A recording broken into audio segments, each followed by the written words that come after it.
96, number 93 that he was battling with, just got through. Oh no, through the kink, got onto the right-hand curb. Didn't need any help. No, he did that all on the Corvette. Yeah, another note here, the GTLM battle is definitely closing in. Remember, Joey Hand had a comfortable-ish lead over the recent Competizione. Ferrari no longer. Those two now, where are they? Heading down into the international. Has got the 14 Lexus, just when we were talking out at the same place that Loic Duval went off. The car has hit the wall on driver's left, coming out of turn 1 and 2. Pits are closed, and that is big damage to the 3GT Lexus. The left-hand side has been pulled away. Scott Pruitt behind the wheel had got up to 8th position. Now that was a big snap. I wonder if he got a tap from behind, Jeremy.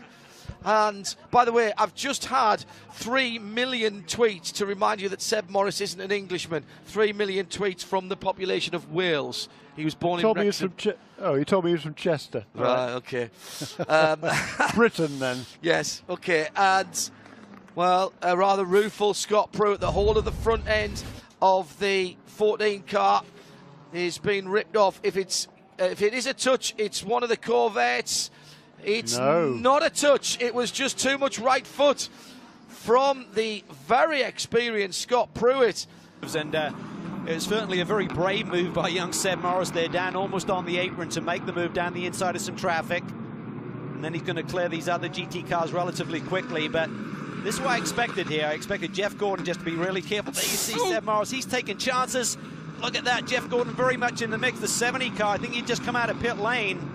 I think Jeff got into the back of him. Got into him hard, and that was that cold tires. He actually decided not to pass a slower car because of the cold tires and the brakes, and that car was going so slow, and it caught him off guard, and there was just no grip in the front tires. So have to look at that left front for damage on that Cadillac. And coming out of the pits on the left, and now he realizes he's in trouble. Yeah. Similar thing happened to him in the night practice over into turn 6, first lap out. Just locked up the front tires and went straight on. And I thought that's probably a good thing that he recognized what the grip is there. No penalty. 4 new Michelin tires, driver change. Dirk Werner has gotten out, and Fred Makovecki has jumped behind the wheel of that car. But we also had the number 70 Mazda. It was stationary on the pit lane. They had actually turned the car off and plugged a data cable into it. Full tank of fuel, no tires for that car, as the engineers were examining. Number 73 car, and also Matt McMurray joining in for the Tequila Patrol North American Endurance Championship. And Matt McMurray there, absolutely nothing he could do. John Fowle somehow missed his braking. It'd be interesting to find from Paul how long it spent in the pits, whether it actually had stopped first or just came through as a straight run. Second in the pits, which would be about the right time for a normal pit stop. So I would guess they put fuel in that car, sent him on his way, but it was only 20 laps onto his stint.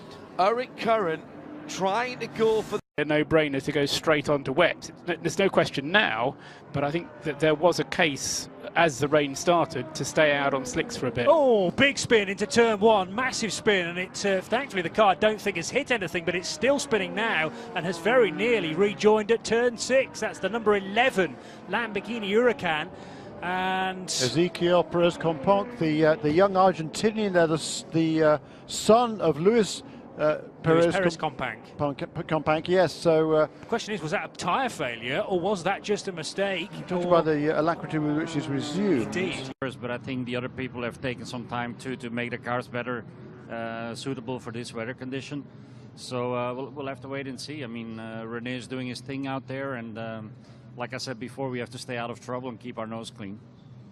You're pacing in the back of the pit at the exit of the turn. All right. Unless he's arrived at the exit of the turn and has pulled effectively the wrong way down there to pull himself out of harm's way. I think coming out, he's probably had a left-hand slide and then gone into the wall the other side. If you take the curb on the inside there, it really unsettles the car. He's lost it on the braking way before. On the way in and spun it around. So he has hit the wall, and reasonably hard. There was somebody in front of him having a moment there as well. In fact, there was 2 or 3 cars having a moment there. Well, there was a car away. Starworks Motorsport, boy, they've had so many incidents during this race. Both cars. Chris Cumming at the wheel of the 8 car. Yeah, the 4th placed PC machine. and actually into, yes, the Armco barrier covered by the Rolex advertising hoarding there. So this is width to drivers left to get by that bodywork, which is split in two. Now, did it just suddenly get sucked underneath the car out of the blue? No, it's got sucked above the car, nearly clouded the driver on the head there. The headlamp had already gone. There was that might well have been the final straw for that. The pressure getting underneath the bodywork. The left-hand headlamp had already gone before that blew off, and that car is going to be heading to the pits. It's taken one of the advertising hoardings with it.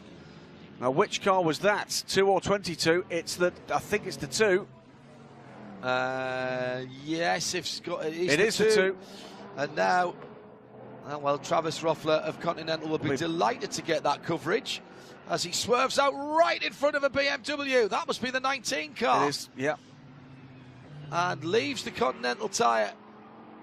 And Albuquerque able to get by both of them, as does Taylor. The problem is Pile is catching them. Mueller's stapled to the bottom of the track. And once Pile has to commit to the outside, then he kind of gives him a little... Oh! And a spin, and there may have been a touch. I think there was a touch.